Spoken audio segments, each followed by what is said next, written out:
Hello and welcome back to the channel. I wanted to do something a little bit differently, right?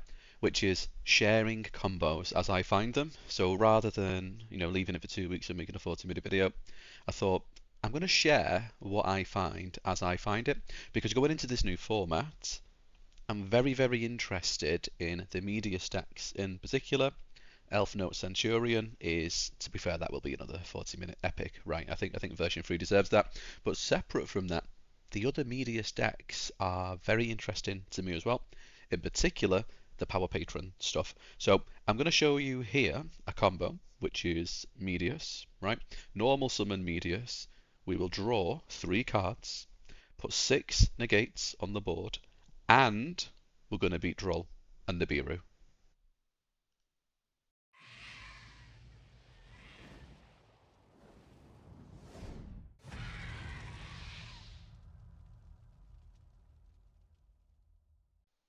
So, like we said, we're going to draw 3 cards. We're going to put up 6 negates. We're going to beat Droll. We're going to beat Nibiru. And Metal Force Fusion, just as an FYI, does not count as one of the draws. I'm just showing you this because it's a tech card that I'm actually really liking at the minute. In a more engine-heavy version of this build, version of this deck, this card has been, honestly, putting in some work. Anyway, we start by normal summoning Medius the Pure, who is, at this point, the best starter in the deck by a mile. Absolutely a 3-of. We use his trigger effect to special summon a copy of the Artmage Power Patron. Now, we will special summon Non-Finito by discarding a spell and tributing the Power Patron. As it hits the field, we'll go Chainlink 1, Non-Finito, Chainlink 2, Neverdo. So, Neverdo will get us a copy of the DoomZ Patron, special summoned to the field, and then Chainlink 1 will resolve, getting us a copy of the Counter Trap, which can activate itself this turn by banishing the Non-Finito. So if you noticed, this is the first window our opponent has to hit us with Droll. So if they Droll us here, it's irrelevant basically. What I would say is that if your opponent hits you with Droll at this point, they 100% have an Nibiru, right? There's no way they play into a Droll here, leaving themselves open to talents, to thrust, unless they also have the Nibiru. But if they open with Droll and Nibiru going second, then I guess they're just really good at Yu-Gi-Oh, right? And they deserve to win, no worries. So we can't be trolled. From here, we have everything we need to combo to the moon, right? Let me show you. So we will link summon Beyond the Pendulum using Medius and DoomZ Patron specifically. We'll go Chainlink 1, Beyond the Pendulum, Chainlink 2, DoomZ Patron, and we will use DoomZ Patron to add a copy of Terminus. We have to get Terminus here specifically, because once Beyond the Pendulum resolves, and we're going to grab a copy of the Elfnote Patron, I'll explain why in a moment. Once this resolves, we are basically locked out of playing the game until we Pendulum Summon. So, Shade, right? Shade the Obscure. You can see why you'd want to go for that at this moment, but the issue is we can't really do anything else until we Pendulum Summoned. So what we need is a low-level Pendulum, because when we activate the Terminus spell, we send the Owl to the graveyard specifically. That's important. It'll become very relevant later down the line. And then when we add a Dark Fairy monster, we add a copy of the Big Patron specifically, because now we can Pendulum Summon. We scale up a copy of the Elfnote Patron, scale up a copy of the Big Patron, and then now we Pendulum Summon. Beyond the Pendulum getting hit by Varudras is actually quite devastating, by the way, so that's something to consider, because we need the links, right? Because we're Pendulum Summoning from the extra deck specifically. So we bring out the 2 Patrons into the 2 link zones, and now this will trigger the Pendulum effect of the Elfnote Patron. To draw 2, discard 1, so there's 2 of our 3 draws, and now this will trigger again, activate the trigger effect, yes, and the card we're going to add to our hand is a copy of the Terminus, just for card advantage more than anything else at this point.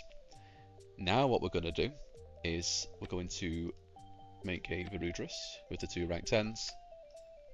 Make sure you do it in this order, because the next thing you'd do is you would pop this to special summon the owl, right? So we're going to pop this, special summon a Power Patron monster, which is the owl.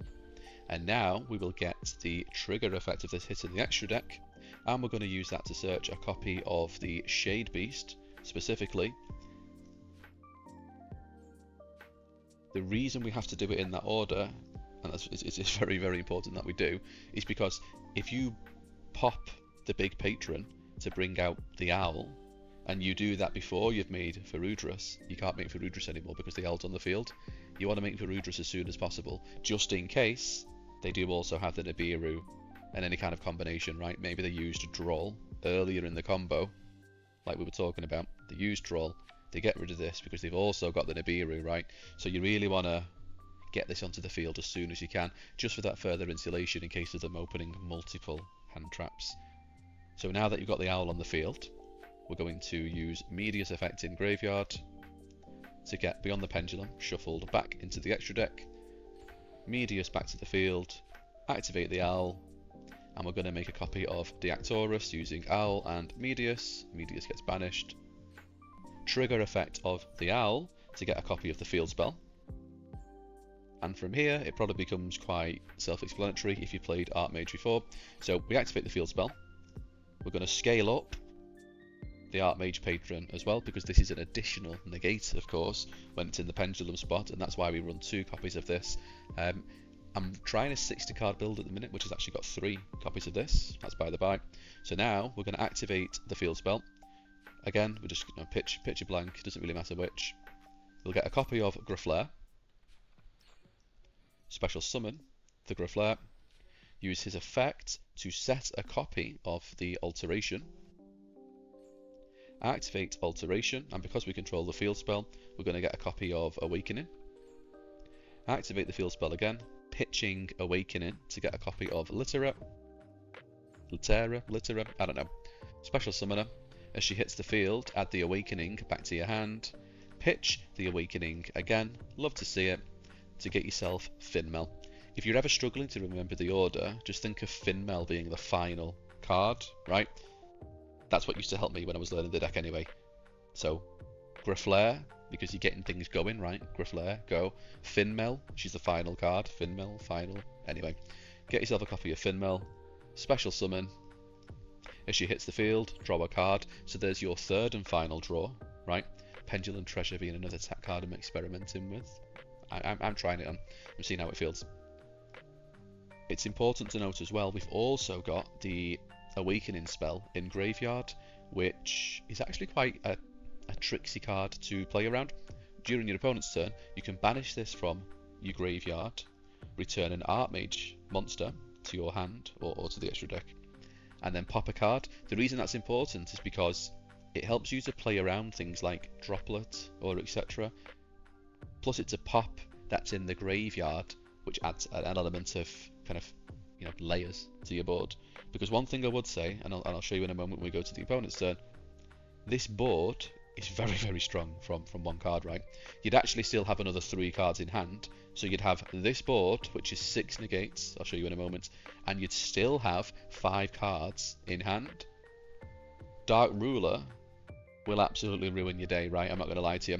So I think realistically, because this deck can turn any spell or trap into full combo, I almost wonder, is there a world where you're playing the new Solemn card in the main deck? Is there a world where you're playing Solemn Judgment in the main deck? Because you don't really have an answer for Dark Ruler no more, basically. You could make a copy of the Silhouette Rabbit, but the issue then is the Silhouette Rabbit requires 2 monster spaces in order to beat Dark Ruler no more, because obviously they've got the Apophis Trap, which summons another Apophis, and you need 2 spaces, basically. So there's no immediate and obvious answer to Dark Ruler no more. So I think you're hoping that as you draw 3 cards, you're basically hoping you draw an answer for Dark Ruler no more, or draw an answer for a particularly big droplet, right? Anyway, this is the board. So we end turn, and then I'm going to show you one by one what our 6 negates are, right? So we'll start with the obvious. The Pendulum this chap's a negate, because a monster effect that they activate in response to one of our Artmage monsters, we negate at resolution. So it's basically Ryziel Cross for monster effects, but only for monster effects that respond to one of our Artmage monsters. But still absolutely, you know, very relevant interaction, very strong interaction. So that's 1 negate, 2 negates, counter trap, and that's always relevant, right? Spell speed 3, very powerful. That's a monster negate, and that will negate and destroy. Varudras, omni negate for any card activated in the hand or field, so that's 3. Deactorus is kind of an omni negate, but it negates anything that happens on the field specifically. So not a true omni negate, but monster, spell, doesn't matter. If it happens on the field, he can negate it. So that's 4 negates. Artmage Finmal can negate all monster effects that all monsters your opponent controls and half their attack. So that's another monster negate. So that's 5 negates. And then finally, Artmage Nonfinito can make Ilia Sylvia by using itself and Laterra. So there's 6 negates in total. It's worth pointing out as well, Laterra can use her effect to bring an Artmage card, special summon an Artmage card, back from the graveyard. So your board's full, right? But if something happens and you end up losing some monsters or whatever, maybe you end up needing to use Deactorus to bring out a copy of Nonfinito for whatever reason, what you do is you go Laterra, Chainlink 1, Nonfinito, imagine this is still Nonfinito, Chainlink 2, and so you go Laterra, which special summons a Artmage monster back from the graveyard. You could even bring back a copy of the Owl if you wanted to. If you wanted to go for a board wipe play, using the Nerva. I wouldn't advise this, to be honest. It's a bit gimmicky, really hard to resolve. But the point I'm making is that you can use Laterra, special summon a Artmage monster back from the graveyard, chain Nonfinito, and then you still get to make the Ilia Sylvia while getting the graveyard resurrection effect of the Laterra. And so, yeah, there it is basically.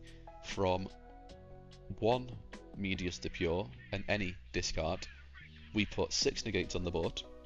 Don't forget the trap as well, by the way. It's not a negate, but still a very good piece of interaction. We put 6 negates on the board. We drew 3 cards.